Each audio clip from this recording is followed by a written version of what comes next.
Hello friends, welcome to our channel.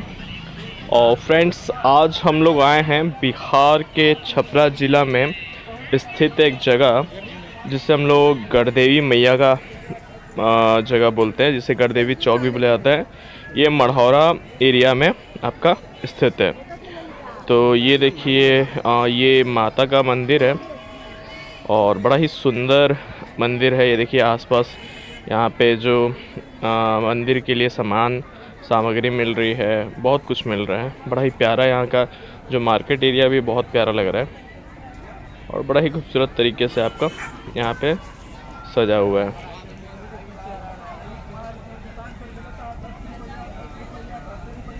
हर एक चीज़ मिलता है आपका, नारियल हो गया, सिंदूर हो गया, सारा चीज़, माला वाला जो भी है, पूजा की सारी सामग्री यहाँ पे अवेलेबल रहती है।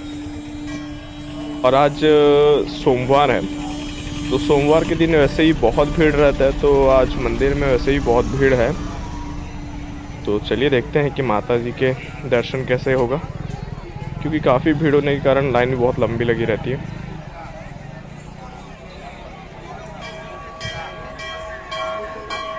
ये देख सकते हैं चारों तरफ आपके मतलब छोटे छोटे दुकान लगे हुए हैं। ये द्वार है, ये देखिए सारी चीज़ें मिल रही हैं यहाँ पे। ये आपका मुख्य द्वार है। चलिए एंटर करते हैं। जय माता दी।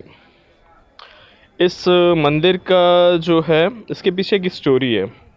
ये गढ़देवी मैया जो मंदिर है, इसके पीछे एक बहुत ही ज़बरदस्त स्टोरी है। जो लोग नहीं जानते होंगे उनके लिए मैं स्टोरी एक बार बताऊंगा, और जो जानते हैं वो तो बहुत अच्छी बात है। काफ़ी लोग, बाहर के लोग नहीं जानते हैं।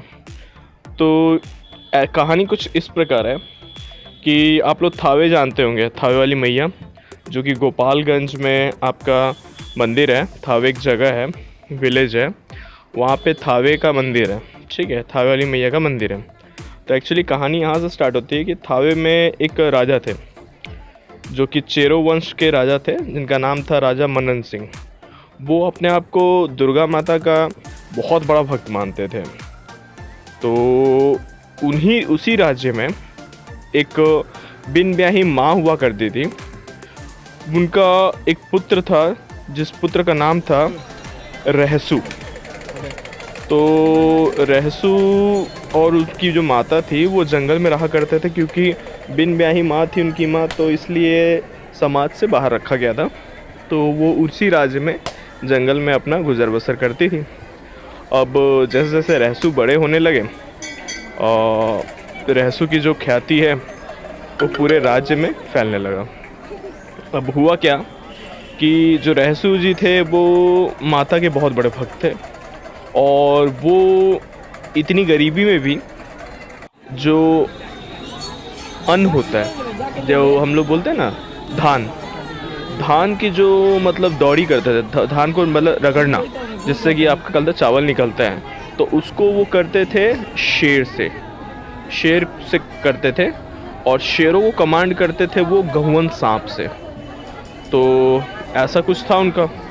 अब एक बार होता है कि एक भिखारी जाता है राजा के पास और बोलता है कि राजा कुछ दान करिए।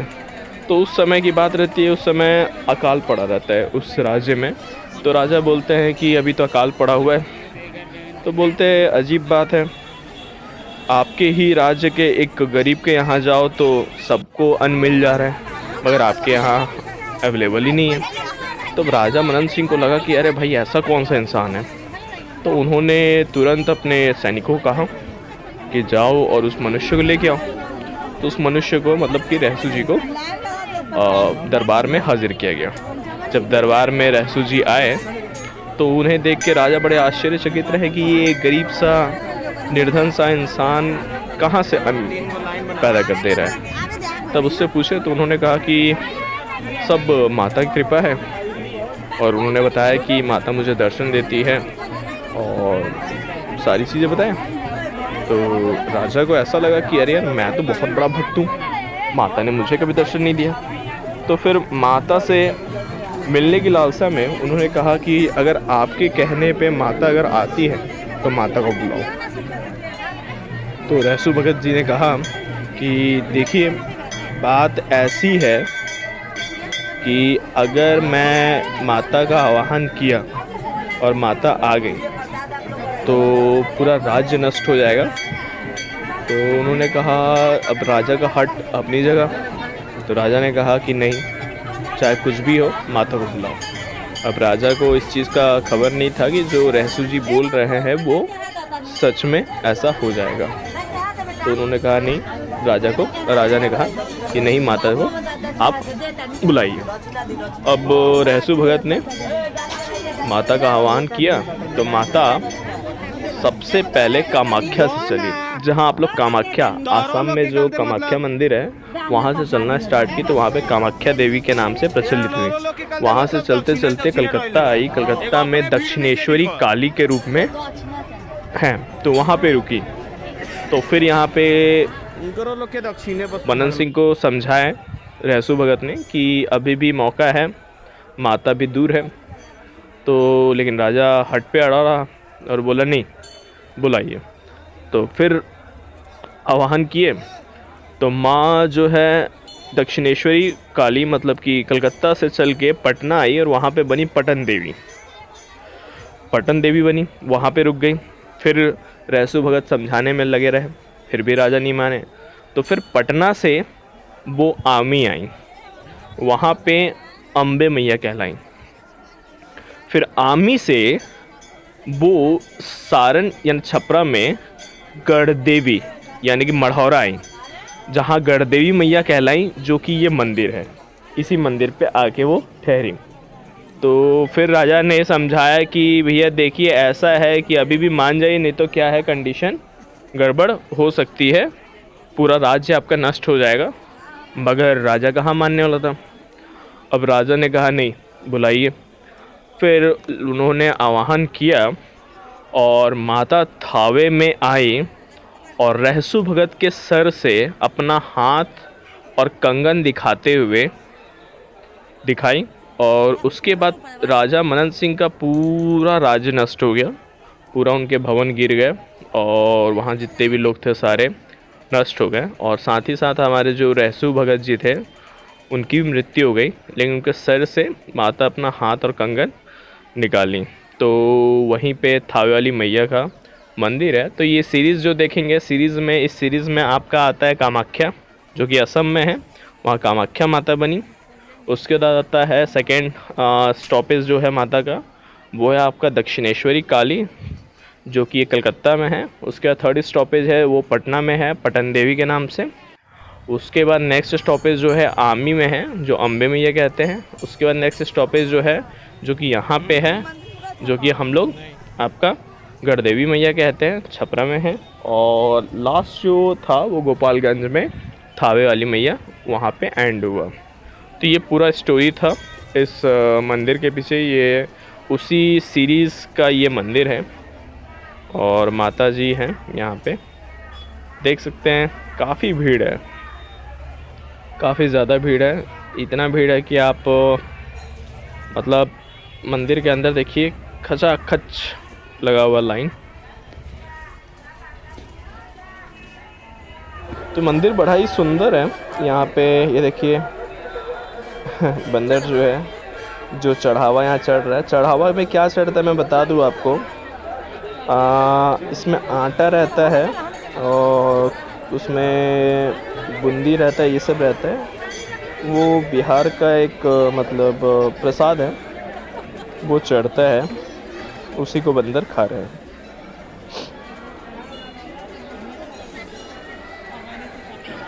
और यहाँ पे आप देखेंगे तो यहाँ पे कभी अगर आना हुआ तो आप लोग इस चीज़ को ध्यान से देखिएगा तो मालूम चलेगा कि यहाँ पे जनरली शादी ब्याह के लिए भी लोग, जैसे शादी ब्याह हो जाता है तो बिहार में शादी के बाद एक प्रथा है जिसमें बोलते हैं चौठारी। तो चौठारी के दिन आसपास मंदिर में जाते हैं। तो जो इस रीजन में लोग रहते हैं, जो इस एरिया में लोग रहते हैं, वो जनरली चौठारी का जो पूजा रहता है उसके लिए माता का मंदिर ही ज़्यादातर प्रेफर करते हैं।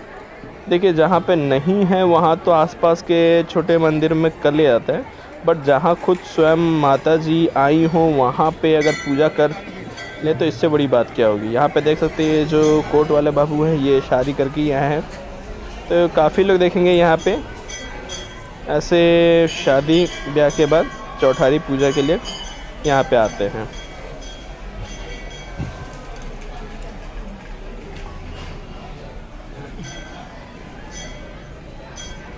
यहाँ पे पूजा पाठ जैसे सत्यनारायण भगवान का कथा हो गया, ये सब कथा उथा के लिए भी यहाँ पे लोग काफ़ी भीड़ लगाए रहते हैं।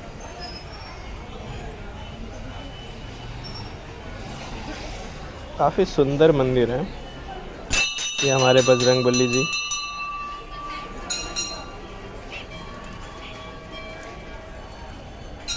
मेरा जो घर है वो यहीं पे है, मढ़ौरा में ही मेरा घर है। तो मेरी मम्मी ने कहा कि जाना है। देखिए यहाँ पे ये सब पे आपका पूजा वूजा हो रहा है और सत्यनारायण भगवान का पूजा हो गया, बहुत सारे पूजा होते हैं, वो सब पूजा यहाँ पे। ये देखिए हवन भी हो रहा है सामने।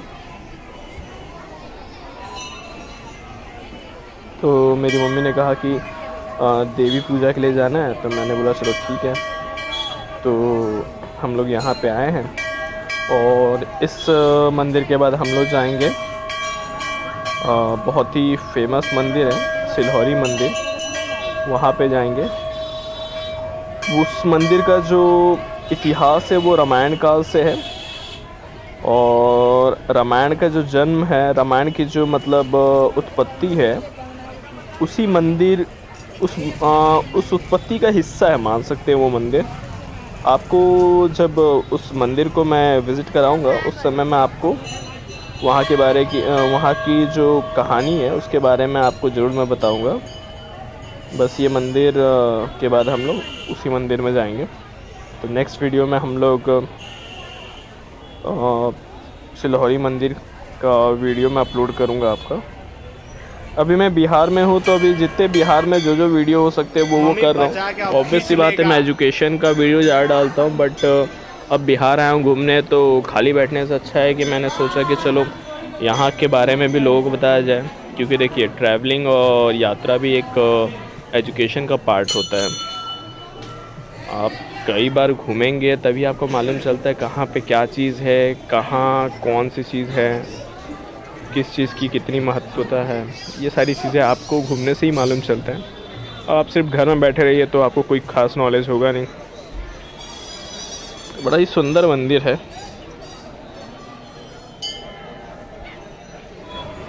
काफ़ी बड़ा है, एरिया काफ़ी कवर किया गया।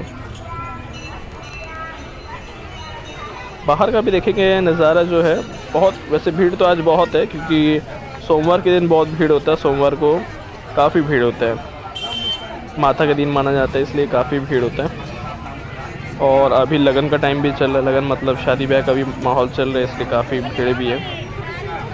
और ये देखिए काफ़ी आपका बाहर का भी देखेंगे तो काफ़ी लंबे लाइन लगी हुई है, छोटे छोटे स्टॉल लगे हुए हैं, सब छोटे स्टॉल लगाए हैं। और ये देखिए काफ़ी लंबा लगा हुआ है, चारों डायरेक्शन में लगा हुआ है।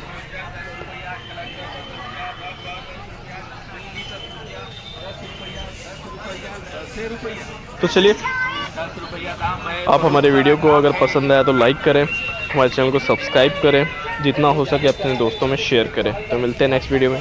Have a nice day, thank you.